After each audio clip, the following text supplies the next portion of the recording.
They laughed when he said her name, not a quiet chuckle, not a polite smirk. They laughed out loud, her, you're taking her to the gala. Adrian Vale, tech millionaire, youngest CEO in the city, didn't blink. Yeah, he said calmly, I am. They thought it was a joke. It wasn't. The bet started over whiskey and ego. Adrian's friends, wealthy, flashy, always chasing the spotlight, believed one thing: status was everything. The car you drove, the watch you wore, and most importantly, the woman on your arm. You wouldn't last 5 minutes in that room without a model beside you. One of them teased. Adrian leaned back in his chair. You think that's what makes the man? His friend smirked. Prove it. Bring someone unexpected, someone ordinary, someone they'd mock. That's when Adrian said her name, Lena, his secretary, the quiet one, the one who wore oversized glasses and neutral colors. The one nobody noticed.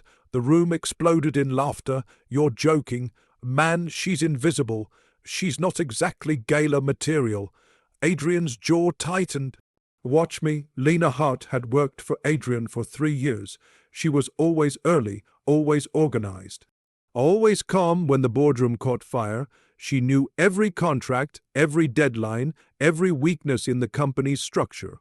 She had ideas, brilliant ones, but rarely spoke unless asked. People overlooked her, not because she lacked intelligence, but because she didn't fit the image, and Adrian noticed something no one else did. She carried herself with quiet dignity. When Adrian asked her to attend the gala, she froze. As your date? She asked carefully. Yes. Her fingers tightened around the tablet she was holding. You know they'll talk. I know, Adrian replied. Let them. There was a long silence. Then she surprised him. All right, she said, but not because of your friends. I'll go because you asked. For the first time, Adrian smiled, not the CEO smile. A real one. The ballroom shimmered with crystal chandeliers and designer gowns. Adrian arrived alone at first. His friends were already there, with models draped over their arms, dressed to perfection. One of them smirked. Where is she? Did she cancel? Before Adrian could respond, the entrance doors opened and the room shifted. Lena stepped inside, but this wasn't the Lena from the office. Her hair flowed in soft waves. Her glasses were gone. Her gown was elegant, not flashy, not loud, but breathtaking. She didn't walk like someone seeking approval. She walked like someone who had never needed it. Conversations slowed, heads turned. The same men who laughed were now staring. One whispered, "That's her." Adrian didn't say a word. He simply held out his arm. She took it. But it wasn't her appearance that silenced the room.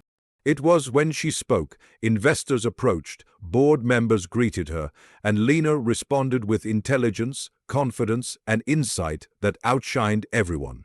She discussed market strategy, predicted trends, offered solutions. Even Adrian's harshest competitor nodded in respect. His friends, they weren't laughing anymore. They were quiet. Later that night, one of them pulled Adrian aside. "You planned this," he muttered. Adrian shook his head. "No," he said, "you just never looked close enough." Across the room, Lena was smiling, not because she proved them wrong, but because she never needed to. And that night, the real bet wasn't about beauty. It was about who truly saw value. And Adrian had already won.